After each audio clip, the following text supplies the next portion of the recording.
जो जगत तो ही नहीं रजिया, मुश्किल है कि ਉਹਦੇ अंदर प्रभु प्राप्ति की कोई चेष्टा पैदा होवे, उमंग पैदा होवे।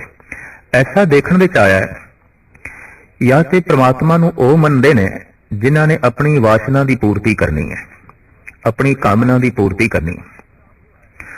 दूजा धड़ा ਉਹ है जो अपनी कामना की पूर्ति लई, वासना की पूर्ति लई परमात्मा नूं इनकार करते हैं, क्योंकि परमात्मा बाधा खड़ी कर देगा। अंदर जो तृष्णा है, अंदर जो वासना है जिहदी पूर्ति करनी है, ईश्वर ते बाधा खड़ी कर देगा। तो इस तरह के मनुख ईश्वर तो इनकारी हो जाते हैं, क्योंकि उन्होंने अपनी वासना की पूर्ति करनी है। दो तरह के मनुख असी जगत विच वेखदे हां। कमजोर तबका अपनी वासना की पूर्ति लई ईश्वर नूं मनदा है, ताकतवर तबका अपनी वासना की पूर्ति लई ईश्वर नूं इनकार कर दिंदा है, उसनूं बलाए ताक ते रख दिंदा है। कमजोर तो मुराद जिहदे कोल धीआं पुत्रां दा कोई आसरा नहीं, धन संपदा दा कोई आसरा नहीं, पद प्रतिष्ठा दा कोई आसरा नहीं, ਉਹਦੇ ਲਈ ਹੁਣ आखिरी सहारा है ईश्वर। वासना बड़ी प्रबल है, तृष्णा बड़ी प्रबल है और उसकी पूर्ति करनी है। तो किस तरह होवे? तो कमजोर बंदा अपनी वासना की पूर्ति लई ईश्वर नूं साधन बनांदा है। ईश्वर साधक है वासना की पूर्ति लई। पर जो ताकतवर बंदा है, जिसने जबर करना है, लुटना है, दुराचार करना है, हुक्म चलाना है जबरन, तो ईश्वर ते उस लई बाधक है, वो फिर इनकारी होवेगा। तो ताकतवर ईश्वर नूं बाधा समझ के, बाधक समझ के इनकारी हो जाता है। कमजोर ईश्वर नूं साधक समझ के उसनूं मनदा है। और ये दोहां दा मनना झूठ है, क्योंकि दोहां दे अंदर जिहड़ी है प्रबल वासना ही है। चंगेज खां हलाकू हिटलर जे बस्तियां दियां बस्तियां उजाड़ सके, जे 1 करोड़ मनुखां नूं हिटलर कतल कर सकिया है, तो यह सब कुछ तां ही हो सकता है कि ईश्वर की होंद नूं एक पासे रख दिता जाए। भावें ईश्वर नूं एक पासे रखना बड़ी औखी गल है, पर कम से कम मन तो ते उसनूं एक पासे रखिया ही जा सकता है, अपनी सोचण शक्ति तो उसनूं एक पासे रखिया जा सकता है।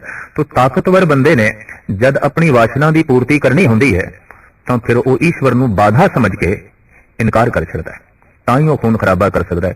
ईश्वर का मतलब दया, ईश्वर का मतलब संतोष, ईश्वर का मतलब हरेमी, ईश्वर का मतलब सदाचार, ईश्वर का मतलब है भाईचारा, और ईश्वर का मतलब है निर्वैर बिरतियां। ते जे ये सब कुछ है तो फिर हिटलर अपनी वासना की पूर्ति कर नहीं सकता। चंगेज खां ते हलाकू का अगे चलना बहुत औखा होएगा। या इस तरह की फितरत के जो मनुख होए ने सारी दुनिया के कन श्रावण इत्यादि, अगर वो ईश्वर की होंद नूं सामने रख देन तो मुश्किल है वो अपनी वासना की पूर्ति कर सकन, फिर औखी गल है। तो ताकतवर बंदा, चाहे ਉਹਦੇ ਕੋਲ इलम की ताकत है, धन की ताकत है, शरीर की ताकत है, पद प्रतिष्ठा की ताकत है, किसी भी पक्ष की जो ताकत है, और उसने अपनी वासना की पूर्ति करनी है, तो ईश्वर ते एक दीवार है, दीवार गिरानी पड़ेगी, ईश्वर ते बाधा है।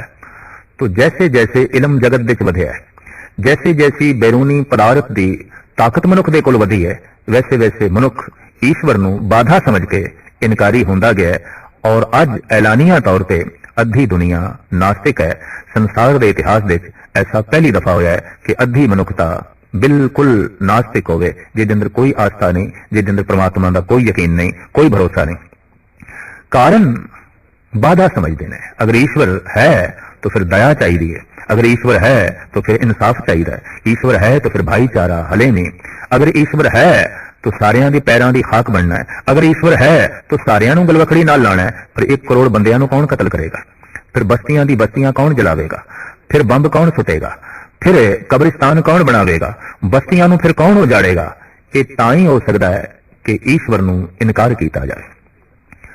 तो करीबन करीबन जिन्हां ने ईश्वर नूं इनकार किया है, लाजमी है वो किसी न किसी पक्ष तो ताकतवर सन, चाहे धन के पक्ष तो, चाहे प्रतिष्ठा के पक्ष तो, चाहे ज्ञान ते इलम के पक्ष तो जरूर होने ने। और ताकतवर नूं ईश्वर ऐसा दिखाई देता है कि ये मेरी वासना की पूर्ति नहीं होने देगा, ये ते दीवार है, ये ते बाधक है, इनू एक पासे रखो। कमजोर है बेचारा, निमाणा है, निताना है, जात करके नीवा है, पात करके नीवा है, धन करके हीना है, पद प्रतिष्ठा ही कोई नहीं, रंग रूप करके हीना है, ऐसा मनुख है। उन्हें अपनी वासना की पूर्ति करनी है, जगत में उसनूं कोई सहारा नहीं दिखाई देता, तो फिर सहारा है कौन? ईश्वर। पर ईश्वर सहारा किहड़ी गल दा? वासना की पूर्ति करनी है। तो कमजोर लई ईश्वर वासना की पूर्ति करने का एक साधन है। और ताकतवर ਲਈ अपनी वासना की पूर्ति करने ਲਈ परमात्मा बाधक है, एक इनकारी है, एक मनदा है, पर दोहां का मूल आधार वासना है। साहिब श्री गुरु नानक देव जी महाराज अज दे इस पावन पवित्र पौड़ी फरमान पे कर रहे हैं कि धर्म की बुनियाद खड़ी है संतोष ते, वासना ते नहीं। चाहे वह वासना ताकतवर दी होगी तो वह ईश्वर को एक पासे रख देगा, और अगर कमजोर दी होगा तो फिर वो अपनी वासना नाल ही जुड़िया रहेगा, ईश्वर नाल नहीं जुड़ सकेगा, परमात्मा नाल नहीं जुड़ सकेगा। तो सतगुरु देव जी महाराज का फरमान, मुंदा संतोख असी मुंदरा पहन रखिया ने, केड़ियां संतोष दियां, जो कुछ है जैसा है सब ठीक संतोख। अपनी प्रालब्ध ते भरोसा है, अपने भाग ते ही भरोसा है, और संतोषी मनुख ते हर हालत विच प्रसन्न रह सकता है। तृष्णालु हर हालत विच प्रसन्न नहीं रह सकता। गुरु अर्जन देव जी महाराज का फरमान, आ गया मैं भूख सोई कर सूखा, सोग हरख नहीं जाने, जो जो हुक्म भयो साहिब का, सो माथे ले माने। ये परिपूर्ण परमात्मा, अगर भुख भी आई है, कोई दुख भी आया है, तो मैं इनू भी तेरी दात समझे और प्रसन्न रहा, खुश रहा। संतोषी मनुख हर हालत विच खुश है, हर हालत विच प्रसन्न है। तृष्णालु मनुख हर हालत विच चिड़चिड़ा रहेगा, दुखी रहेगा, बेचैन रहेगा। तो धर्म का मूल गुण है संतोष। संतोष है तो सिमरन हो सकेगा। तृष्णालु ने संसार का सिमरन करना है, संतोषी ने निरंकार का सिमरन करना है। जो प्रभु के चिंतन में डुबिया होया है, लीन है, तो एक गल स्पष्ट हो गई, संतोषी है। जो जगत विच लीन है, डुब गया है, सबूत है तृष्णालु है। तो महाराज कहते हैं, मैं अपने दोहां कंदरां नूं, कन्ना नूं, स्वर्ण शक्ति नूं मुंदरा पहनाइया ने संतोष दिया। मुंदा संतोख सरम पत झोली। पत शब्द ऐसा है जिहदे व्याकरण अनुसार कई अर्थ ने। पत पात्र बांडा, पत पत्ता दरखत दा पत्ता। फिर पत पंजाबी मुहावरे इहदा अर्थ है इज्जत आबरू। पत इज्जत आबरू। इत्थे जो पत शब्द आया है, जिहदे तत्ते थल्ले औंकड़ है, एक वचन है, मतलब पात्र भांडा। तो महाराज कहते असी संतोष दियां मुंदरा पहनियां ने, पर पत्थर साडे हथ विच किहड़ा है, भांडा किहड़ा है। जोगी घर घर विच भिक्षा मंगदा है, उहदे हथ विच खप्पर हुंदा है, ते खप्पर दे विच मिली हुई भिक्षा नूं ਉਹ झोली विच पा लैंदा है। साहिब कहंदे ने शर्म पत, मेरे कोल भांडा है मेहनत दा। शर्म मेहनत, मेरी किरत नाल, मेरी मेहनत नाल जो कुछ मैनू प्राप्त हो जाए, बस यही मेरा भांडा है, उसे ची मैं खुश हाँ, उसे ची मैं प्रसन्न हाँ। और मेरी झोली की है मेहनत, मेरा भांडा की है मेहनत। मेहनत करके जो मेरी झोली च पै गया, मेहनत करके जो कुछ मैनू प्राप्त हो गया, मैं इसे ची प्रसन्न हाँ, मैं इसे ची खुश हाँ। मैनू दर दर मंगण दी लोड़ नहीं। साहिब श्री गुरु नानक देव जी महाराज का फरमान है कि मांगत मान न पाया।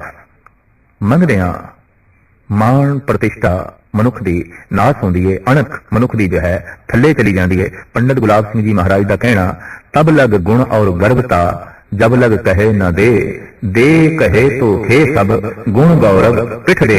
इस वास्ते गुरु नानक देव जी महाराज कहते हैं, मैं भिक्षु नहीं, मैं दर दर मंगण की क्रिया यकीन नहीं रखता। मेरे हथ विच मेहनत की झोली है, मेहनत का भांडा है, और इस मेहनत के भांडे विच जो कुछ पै जाए उसे ते ही मैं संतुष्ट हाँ।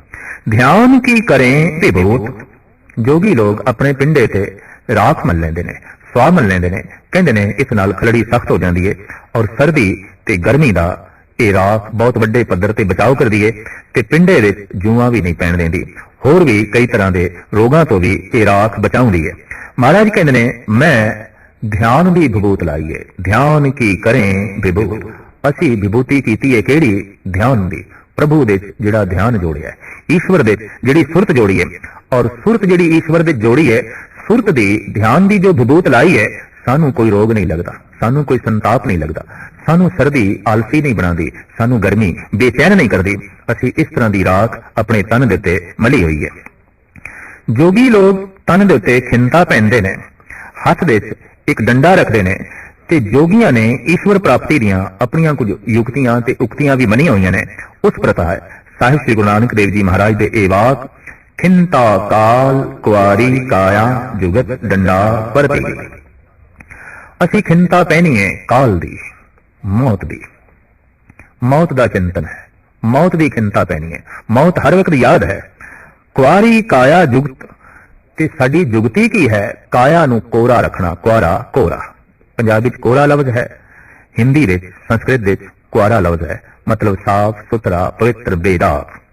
महाराज फरमान करते ने काया नू कोरा रखना, बेदाग रखना, पवित्र रखना, ये साडी जोग दी जुगती है।